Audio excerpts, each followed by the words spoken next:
Assalamualaikum warahmatullahi wabarakatuh. Kembali lagi anak-anak, kita bertemu dalam pembelajaran jarak jauh, masih dalam jaringan. Semoga kalian dalam keadaan sehat walafiat. Baik, kali ini kita akan belajar tematik ya, tema 7. Tapi sebelumnya kita baca surat Al-Fatihah bersama-sama ya. Bismillahirrahmanirrahim. Alhamdulillahirrabbilalamin. Ar-Rahmanirrahim. Maliki yaumiddin. Iyyaka na'budu wa iyyaka nasta'in. Ihdinas siratal mustaqim. Siratal ladzina an'amta 'alaihim ghairil maghdubi 'alaihim waladdallin. Rabbighfirli. Amin. Allahumma shalli ala sayyidina Muhammad wa ala ali sayyidina Muhammad. Allahumma shalli ala sayyidina Muhammad wa ala ali sayyidina Muhammad. Allahumma shalli ala sayyidina Muhammad wa ala ali sayyidina Muhammad. Bismillahirrahmanirrahim. Rabbi jidni ilman warzuqni fahman waj'alni minas solihin. Ya Allah, tambahkanlah aku ilmu dan berikanlah aku rezeki akan kepahaman, dan jadikanlah aku termasuk golongan orang-orang yang soleh. Amin ya Allah ya Rabbal alamin. Bismillahirrahmanirrahim. Allahumma barik lana fi Rajab wa Sya'bana wa balighna Ramadan.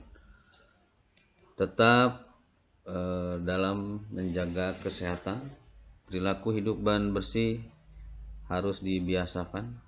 Semoga kalian selalu sehat selalu, keluarga sehat, teman-teman sehat, kita semua sehat. Karena dengan sehat kita bisa melakukan aktivitas sebagaimana biasanya. Baik, kita akan belajar di tema 7, subtema 1, pembelajaran ketiga. Pemimpin yang baik akan memperhatikan kepentingan seluruh anggota yang dipimpinnya. Pemimpin yang baik juga akan selalu mengajak anggotanya berbuat baik. Ya, perhatikan dan fokus di HP-nya. Bacalah teks berikut. Nah, ini ada sebuah teks yang judulnya seorang tokoh namanya Pak Ardi ya. Pemimpin yang baik adalah orang yang mau terus belajar dan siapa saja, dari siapa saja. Sebagai ketua RT yang dicintai warganya, Ibu Erika banyak belajar dari Pak Abdi. Beliau seorang lurah kampung Palapa yang letaknya bersebelahan dengan kampung Sehat Melati. Seperti banyak orang lainnya, Ibu Erika terinspirasi akan keberhasilan Pak Adi menggalang warga untuk menjaga kehidupan beragama dan kerukunan beragama, seperti yang dirasakan oleh Ibu Erika hari ini. Ketika menghadiri undangan peringatan Hari Kemerdekaan di Kampung Palapa, Ibu Erika mendengarkan pidato Pak Abdi. Warga Kampung Palapa sudah lebih dari 68 tahun. Negara kita berdiri mandiri, merdeka dari penjajah. Setiap tahun kita berkumpul merayakannya, bukan tanpa tujuan. Aneka lomba dan kegiatan makan bersama adalah bentuk syukur kita atas kebebasan untuk hidup berkarya dan ungkapan terima kasih kita atas jasa para pahlawan yang berjuang untuk kemerdekaan ini. Wargaku tercinta, satu hal penting yang tak akan bosan saya sampaikan adalah agar kita selalu menjaga perilaku kita sesuai tuntutan agama. Aneka kegiatan yang kita lakukan dalam memperingati kemerdekaan ini harus selalu kita dasari dengan rasa syukur atas anugerah Tuhan. Dengan izin Tuhan Yang Maha Esa, para pahlawan berjuang merebut dan mempertahankan kemerdekaan negara kita. Kini marilah kita mengisi kemerdekaan ini dengan berbagai kegiatan positif. Semua kegiatan hendaklah kita niatkan sebagai ibadah kepada Tuhan. Dengan begitu, semoga Tuhan meridhoi semua yang kita lakukan. Selamat berpesta memperingati kemerdekaan bangsa. Wargaku, semoga Tuhan Yang Maha Esa selalu melindungi dan menuntut langkah kita. Semoga desa kita semakin maju. Semoga seluruh warga semakin makmur dan bahagia. Hati Ibu Ereka bergemuruh seiring tepuk tangan seluruh warga yang hadir sekali lagi. Sekali lagi, Pak Abdi memberinya inspirasi. Seorang pemimpin harus selalu mengajak warganya untuk selalu menerapkan nilai-nilai ketuhanan dalam kehidupan sehari-hari. Nah, ini adalah sebuah teks di mana teks ini adalah menginspirasi seorang Ibu Erika dari pidatonya Pak Abdi ya. Kemarin di pembelajaran 1 dan 2 kalian sudah belajar tentang pidato ya, atau ciri-ciri pidato, bagian-bagian dari pidato. Baik, kita lanjutkan ya. Nah, dari teks pidato yang dibacakan oleh Pak Abdi yang tadi tentunya terkandung nilai-nilai dalam sila ke-1 Pancasila, yaitu ketuhanan yang Maha Esa. Pak Abdi menunjukkan penerapan nilai ketuhanan dalam masyarakat. Apa sajakah bentuk-bentuk penerapan nilai ketuhanan dalam kehidupan sehari-hari? Coba lihat. Nah, nilai-nilai yang terkandung dalam sila ke-1 Pancasila, ketuhanan yang Maha Esa, yang pertama adalah 1. Percaya dan takwa terhadap Tuhan yang Maha Esa.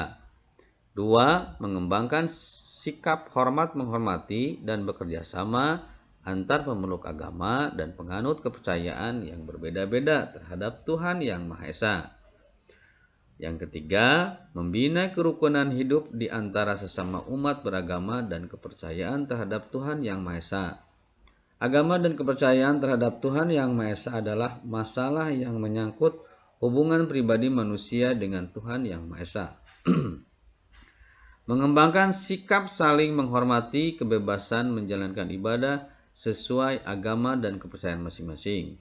Tidak memaksa suatu agama dan kepercayaan terhadap Tuhan yang Maha Esa kepada orang lain. Ini ya nilai-nilai yang terkandung dalam sila pertama. Itu dari hasil teks pidato Pak Abdi ya. Berdasarkan sifat dan isi pidato dapat dibedakan sebagai berikut.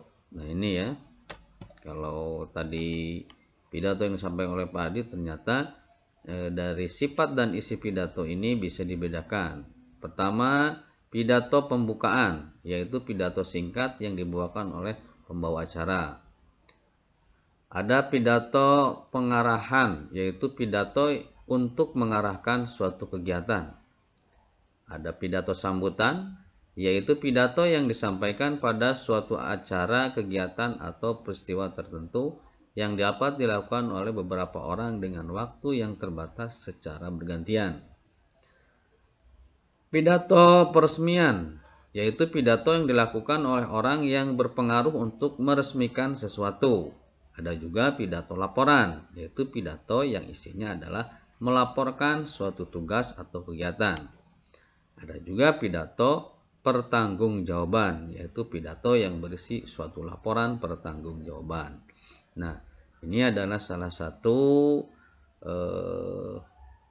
bagian-bagian atau jenis-jenis pidato berdasarkan sifat dan isinya ya.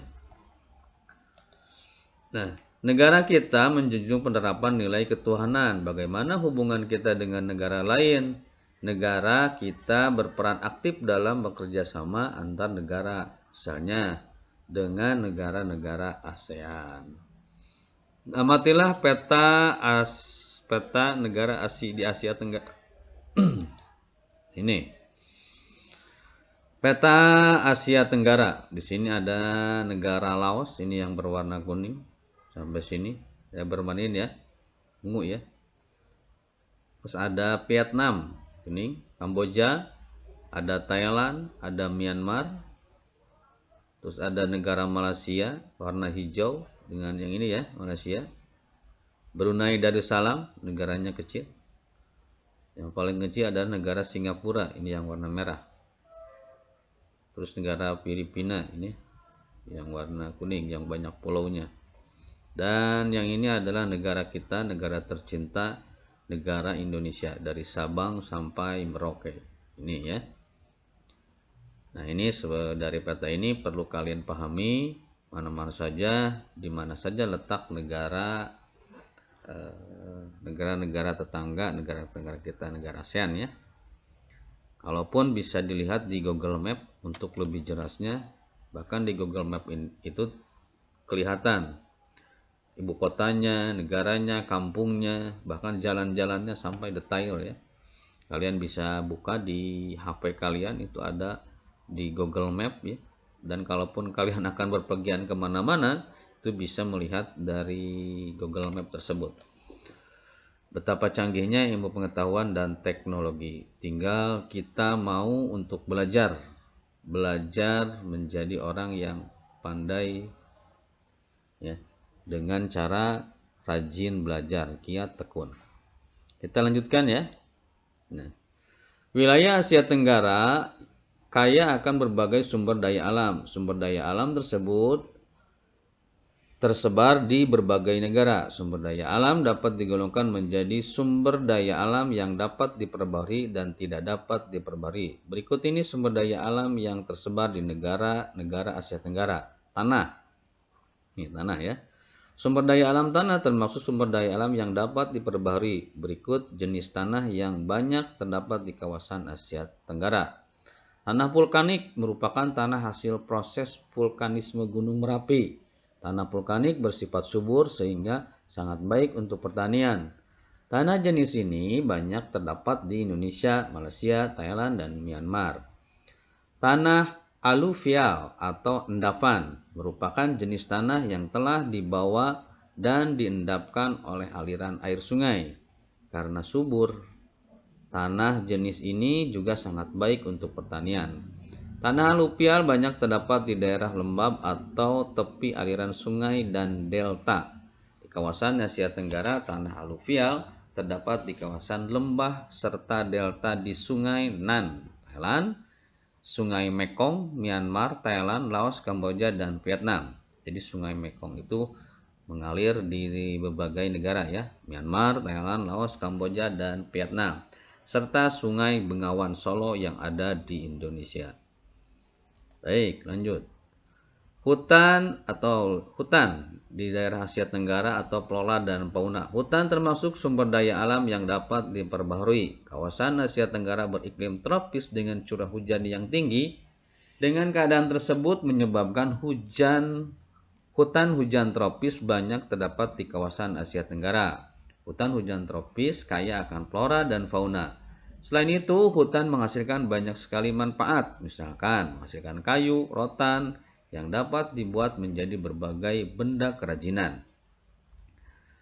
Yang C, semua negara di kawasan Asia Tenggara memiliki wilayah laut kecuali Laos. Laut adalah sumber daya alam yang penting.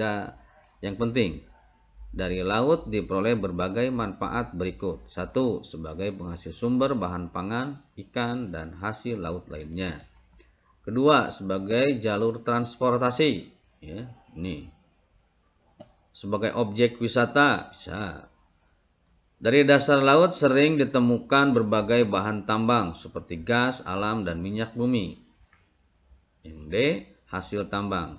Setiap negara di Asia Tenggara memiliki hasil tambang kecuali Singapura. Berikut ini adalah hasil tambang di tiap-tiap negara. Brunei Darussalam, gas dan minyak bumi. Filipina, biji besi, mangan, timbal, dan perak. Indonesia, minyak bumi, gas bumi, emas, perak, timah putih, dan biji besi.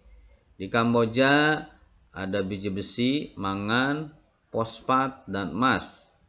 Laos, biji besi, batu bara, belerang, gips, timbal, emas, dan tembaga. Di Malaysia menghasilkan minyak bumi, timah putih, gas alam, biji besi, emas, dan boksit. Yang ketujuh adalah negara Myanmar, penghasil minyak bumi, emas, timbal, tembaga, dan timah. Dan 8, negara Thailand, timah putih, emas, wolfram, timah hitam, dan mangan. Vietnam, biji besi, emas, timah, gamping, fosfat, seng, dan minyak bumi. Itulah hasil tambang di setiap negara yang ada di kawasan Asia Tenggara. Nah, ini adalah gambar di mana tambang di Indonesia merupakan salah satu penghasil minyak bumi di dunia. Jadi di lepas pantai ya, di tengah-tengah laut. Baik, kita lanjutkan. Ya, yang B adalah curah hujan yang tinggi, suhu udara tinggi, jenis tanah adalah aluvial dan vulkanik yang subur. Pengairan cukup mudah, tersedianya banyak tenaga. Yang kedua adalah pertanian tanaman perdagangan. Tanaman perdagangan utama di kawasan Asia Tenggara adalah karet dan kelapa sawit. Kedua jenis tanaman ini banyak diusahakan di Indonesia, Malaysia, dan Thailand.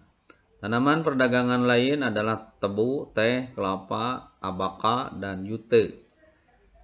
Negara Filipina adalah penghasil gula terbesar di Asia Tenggara. Teh banyak dihasilkan di dataran tinggi Cameron, Malaysia, dan Jawa di Indonesia.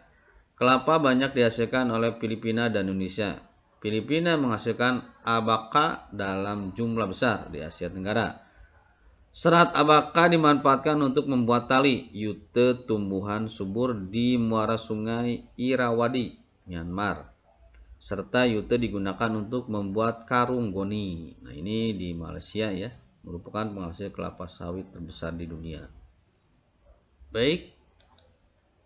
Nah, selesai pembelajaran pada hari ini, tapi ada tugas. Tugasnya sedikit saja. Pasangkanlah pertanyaan berikut dengan benar. Negara penghasil kelapa sawit terbesar di dunia. Negara penghasil beras terbesar di dunia. Yang ketiga, negara penghasil rotan terbesar di dunia. Negara penghasil kopi terbesar di Asia Tenggara. Jadi ini nanti pakai arah panah ya, supaya lebih jelas. Baik, terima kasih anak-anak. Semoga pembelajaran hari ini bisa bermanfaat oleh kalian. Dan terus semangat belajar dengan rajin dan tekun, walaupun belajar dari rumah. Assalamualaikum warahmatullahi wabarakatuh.